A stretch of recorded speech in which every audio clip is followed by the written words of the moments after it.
मतलब तेरे दिल चोर है, डरिया क्यों? मेरे मुंह के नेड़े ना, मैं तेरे मुंह ते लांच भी नहीं पाऊंगा, मजबूरी तो आया। ਕੀ ਮਜਬੂਰੀ ਹੈ? आज तो बाद चौंक की तमीज ना खोना तू। मैं उसे कपड़े ला के करूँ ना, ए ला, ए भी ला। खाओ ना कभी अपनी शक्ल देखी है, कुड़ी दा मामा लगना है, ते खाब देख ले, शक दे।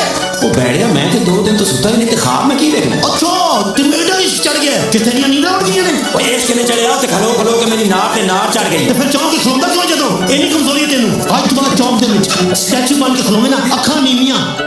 ਲਾਸਟ ਵਾਰ ਕਿਉਂ ਇਹੋ ਜਿਹੀਆਂ ਹਰਕਤਾਂ ਕਰਨਾ ਜਿਹੜਾ ਬਾਅਦ ਦੇ ਵਿੱਚ ਜਲੀਲ ਹੁੰਦਾ? ਦੁਰ ਚਵਲ ਜੀ ਨਾ ਹੋਵੇ ਤੇ ਯਾਰ ਨਜਾਇਜ਼ ਕਰ ਗਿਆ ਇਹ ਕੁੜੀ ਨਹੀਂ ਚੇਂਜ ਕਰਦਾ ਨਾ ਯਾਰ ਇਹ ਜਿਹੜਾ ਚੌਧਰੀ ਤੇ ਚਲਦੀ ਬੱਸ ਚ ਉਤਰ ਜਾਂਦਾ ਹੁੰਦਾ ਕਿਉਂ? ਉਹ ਮੈਂ ਤੇ ਜਾਣਾ ਹੀ ਨਹੀਂ ਇਹੋ ਜਿਹਾ ਚੋਰੀ ਗਈਆਂ ਨੇ ਦੁਕਾਨ ਤੇ ਜਾ ਕੇ ਰੋਂਦੇ ਹੁਣ ਭਾਜੀ ਕਿੰਨੀ ਗੁੱਡ ਹੋ ਗਈ ਲੱਸੀ ਦੀ। ਉਹ ਇਹੋ ਜਿਹਾ ਚੌਧਰੀ ਦਾ ਮਸ਼ੀਨ 'ਚ ਕੱਪੜੇ ਪਾ ਕੇ ਨਾ ਪਿੱਛੇ ਬੈਠਾ ਵੇਖੜੇ ਹੁੰਦਾ ਇਹਨੂੰ ਘੁਮਾਉਂਦਾ ਕੌਣ ਹੈ ਕੁੜੀ ਨਹੀਂ ਖੇਡ ਸਕਦਾ। ਇਹੋ ਜਿਹਾ ਚੌਧਰੀ ਕਬਰਸਤਾਨ ਕੋਲ ਲੰਘਣ ਡਿਆ ਤੇ ਮੁਰਦੇ ਉੱਠ ਉੱਠ ਕੇ ਕਹਿੰਦੇ ਹੁੰਦੇ ਆ ਓਏ ਡੱਡੀ ਇਹ ਕਿੱਧਰ ਜਾ ਰਹੀ ਹੈ ਨਾਰਾਜ਼ ਓਏ ਤਬਰੇ ਦੇ ਬੱਚੇ ਨੂੰ ਹੋਇਆ ਕੀ? ਉਹ ਕੌਣ ਕੁੜੀ, ਕਿਹੜੀ ਕੁੜੀ, ਕਿੱਥੇ ਕੁੜੀ? ਮੈਂ ਤਾਂ ਕਿਸੇ ਕੁੜੀ ਨੂੰ ਜਾਣਦਾ ਹੀ ਨਹੀਂ। ਦੱਸ ਦਈਏ